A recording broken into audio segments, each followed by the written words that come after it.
Ashama akkam jirtu hordoftotaaf jaallatamtoota maatii HD baga nagaan gara chaanaalii keenyaatti nagaan dhuftan isiniin jecha egaa viidiyoo keenya har'aa keessatti artiist Caalaa Bultumeen sirba haaraa baasuuf akka jedhu odeeffannoon nu qaqqabee jira. Egaa waa'ee sirba isaa kanas kan isinitti himnu ni ta'a.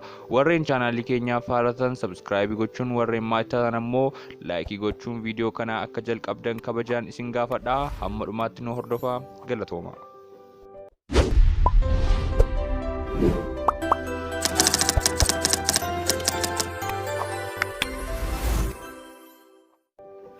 Artiist Caalaa Bultumeen artiist beekamaa fi jaallatamaa Oromoo kan ta'e yeroo ammaa mootummaa kanaaf sirba haaraa akka baasu peejii Feesbuukii isaa irratti maxxansee jira.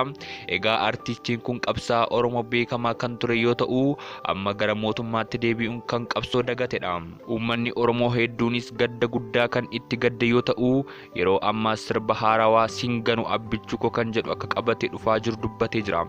Egaa artiist Caalaa Bultumeen baroota darban keessa sirboota qabsoo baay'ee namatti tolan habaasaa kan ture yoo ta'u mootummaa baroota darban Oromoo cunqursaa turan irratti qabsoo guddaa taasisuun isaa ni beekama. Egaa amma ammoo mootummaa kanaaf utubaa ta'ee sirboota garaagaraa hojjechaa jira.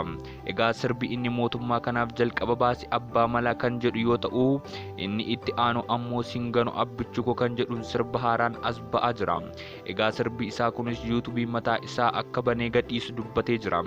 Egaa guyyaa lama duras jecha Abiy Ahmadiif barreesse qaba. Innis akkas jedha. Dr. Abiy Abbaa Malaa, Abbaa Biyyaa, Abbaa Tokkummaa, Abbaa Jaalalaa, Abbaa Araaraa, Abbaa Misoomaa, dhugaa kee dadhabbii kee namni argu baatu waaqni uumaan ni arga jechuun itti fufa. Egaa guutummaa jecha isaa peejii Feesbuukii isaa irratti ni argattu. Egaa dhiyeenya kanas Baqqalaa Garbaan waa'ee artiist Caalaa Bultumee dubbachuun gaddi guddaa akkatti dhaga'ame ni dubbata. Egaa sirbi isaa kunis torbee tokko booddee kan gadhiifamu yoo ta'u chaanaalii mataa isaa irratti argachuu dandeessu. Egaa odeeffannoon keenya har'aa kana fakkaata. Akka jaallattan abdii guddaan qaba.